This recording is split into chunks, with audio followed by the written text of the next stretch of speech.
Coming up on Cedar Valley today, the election results are in. Waverly welcomes a new mayor as Waterloo and Cedar Falls go into runoffs. And on our new segment, Wellness Wednesday, we give you some exercise ideas you can do with a busy schedule. And a Waverly coffee shop is offering a special deal for college students. This is Cedar Valley Today.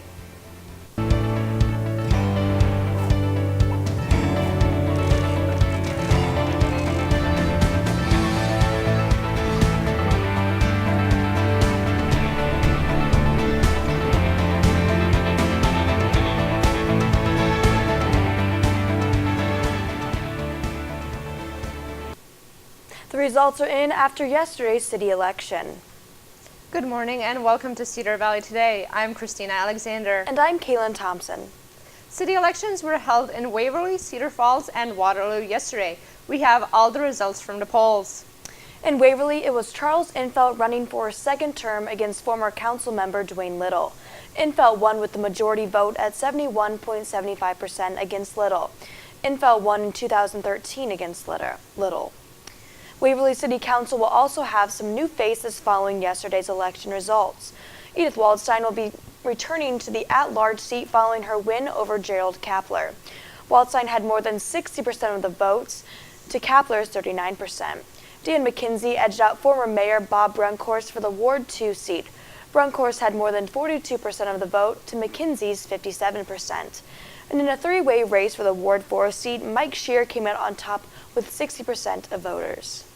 In Waterloo, no final decision has been made yet for mayor of Ward 4 council member.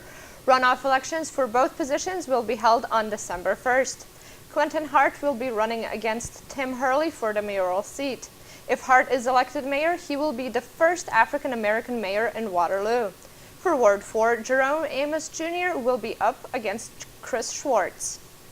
In Cedar Falls, longtime Mayor John Cruz finished second in voting and will face Jim Brown in a runoff election. Brown led the vote with 45% support to Cruz 35%. Again, Waterloo and Cedar Falls will be having a runoff election for mayor. Those elections will be on December 1st. When does a runoff election happen? Well, in an election, a candidate must receive at least one vote more than 50% of the total votes cast. If no candidate receives a majority, a runoff must be held between the two highest votes received. Breaking news this morning from Cedar Falls. In just over a week, police have responded to a second pedestrian accident on University Avenue in Cedar Falls. Cedar Valley Today's Sam Sides is live on the scene where the second pedestrian-involved accident happened earlier this morning. Now, Sam, what can you tell us? Well, Cedar Falls police tell us that the accident occurred around 1 o'clock this morning near the intersection of University Avenue and Midway Drive. A man stepped out into oncoming traffic before being hit. The man was taken to the hospital with some broken bones, but he does expect to survive. Now, just last week, a woman was hit and killed by an oncoming car when she stepped out into traffic just about a block away from here. That accident occurred near the intersection of Cedar Heights Drive and University Avenue around 5:32 a.m. According to the National Highway Traffic Safety Association, pedestrian fatalities have increased nationwide. With Cedar Valley Today, live from Cedar Falls, I am Sam Sides. Back to you in the studio. Thank you, Sam. And John Kasich made his sixth stop in Iowa. Ohio Governor and presidential candidate John Kasich hosted a town hall meeting in Dubuque yesterday. The Republican candidate spoke about his plans to cut taxes and balance the budget. Kasich also says he believes the new Speaker of the House, Paul Ryan, is a good fit. Done without showing respect and beginning to, and that's what Paul Ryan will do, the new Speaker. I mean, he gets this, how to do this stuff. You can stand on your principles, but you don't have to be mean about it. Presidential candidate Hillary Clinton visited Grinnell College yesterday. Clinton spoke to students and community members about her plan to lift middle-class incomes and addressed her stance on gun control. She later took questions from the audience. Although Clinton spoke at Grinnell yesterday, the college typically leans more towards Bernie Sanders. In Ohio, citizens voted against the legalization of marijuana. This was the first time voters in a state election have ever decided whether to approve recreational and medical marijuana at the same time. A series of ballot initiatives was turned down by voters in yesterday's election in a nearly 2-to-1 vote. The amendment would have permitted anyone 21 and older to have up to an ounce of marijuana for personal use. With a $50 license, they could have housed 8 ounces of harvested marijuana and 4 plants. Ohio would have been the 5th state to legalize recreational marijuana. And coming up in 30 seconds, we take a look at the new exhibit at the Wartburg Art Gallery. Stay with us.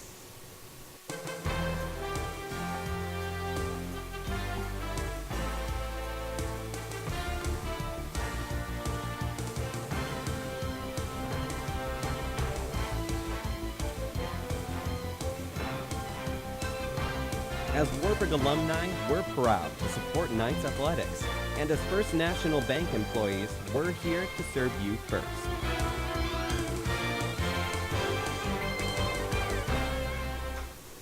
Duo's Coffee Shop in Waverly invites Wartburg students to have free coffee as they study for finals week.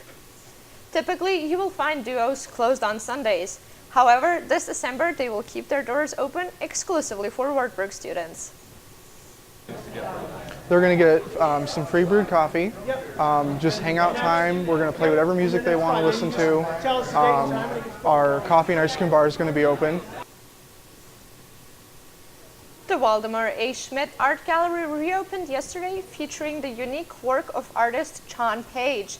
Using acrylics, pigments, gypsum, and reclaimed wood, Page incorporates elements of typography and graphic design into his compositions. He describes his work as visual scores, layering elements, much like you would layer music samples in a production studio. The exhibit will run until December 18th, with a formal reception to be held on Friday, November 20th from 7 to 9 p.m. The month of November is National Hospice and Palliative Care Month. Cedar Valley Hospice invited the community to come help them celebrate this awareness month with an open house on Tuesday. Besides the free cookies and refreshments, Cedar Valley Hospice provided free blood pressure checks. Covenant Wellness Center was on hand for free health screenings. Director of Marketing Jennifer Seek says most people don't want to learn about hospice until they are in need of it. So we're taking this opportunity to provide education to the general public about hospice and help break down some of the barriers that people have, because nobody wants to learn about hospice until it's time to use our services. So our goal today is to talk to people, let them know what Cedar Valley Hospice is all about, let them know who we are, the care that we can provide, and educate people on what we can do for them and their family. The open house also provided some information on why hospice care is so important for the caring of a loved one's life. 3 Uni Geography students swept first, second, and third place in a graduate student research poster competition. They face students with master's and doctorate degrees from 7 different states.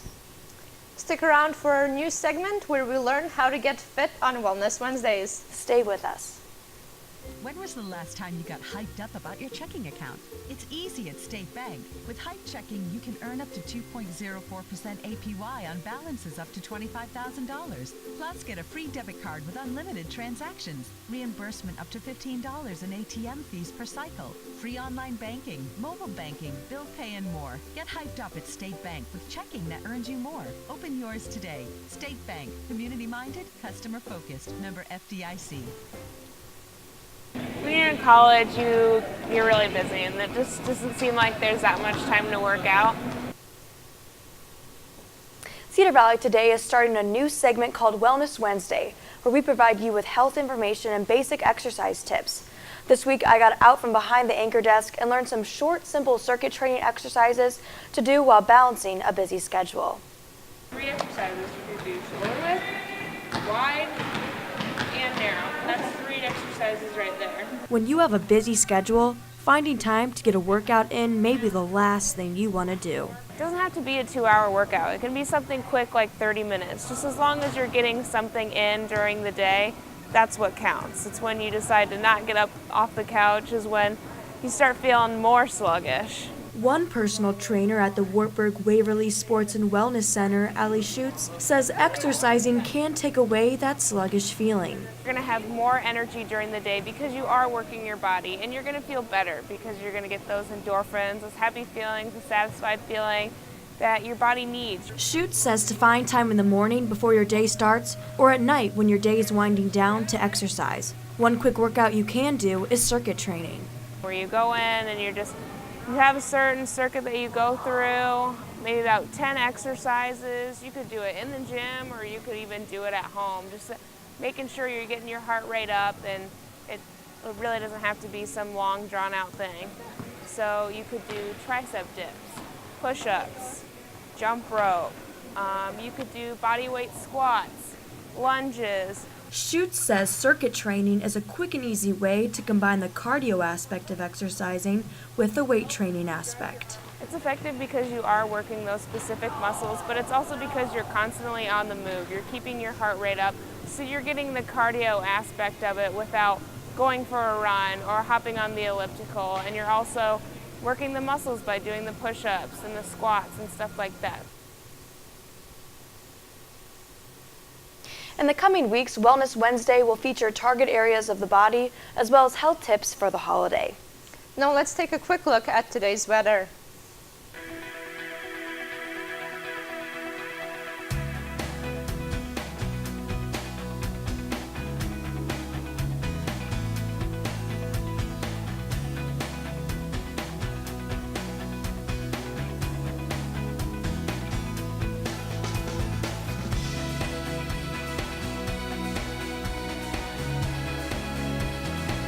Are you a high school senior passionate about becoming a writer, producer, editor, or even a cinematographer? Wartburg College's Department of Journalism and Communication wants students like you to join our award-winning creative community. We've created a digital cinema and production program centered on real-world experiences, with a goal of helping you master digital skills in video, audio, and live production. You'll have the opportunity to work in our digital production control room, live recording studios, and have access to our full line of digital cinema gear.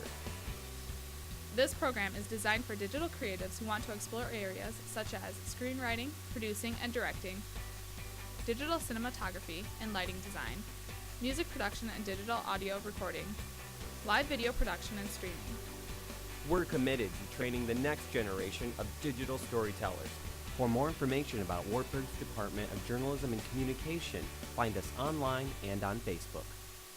Let's take a look at what's trending in the Cedar Valley. The Waverly Vintage Flea Market will take place this Friday and Saturday. Visitors will be able to see things from over 50 vendors at the Center Hall where the event will take place. And on November 12th, Grinnell College students will stand in solidarity with over 100 other college campuses in the Million Student March. The students demand a tuition-free public college, cancellation of all student debt, and a $15 minimum wage for all campus workers.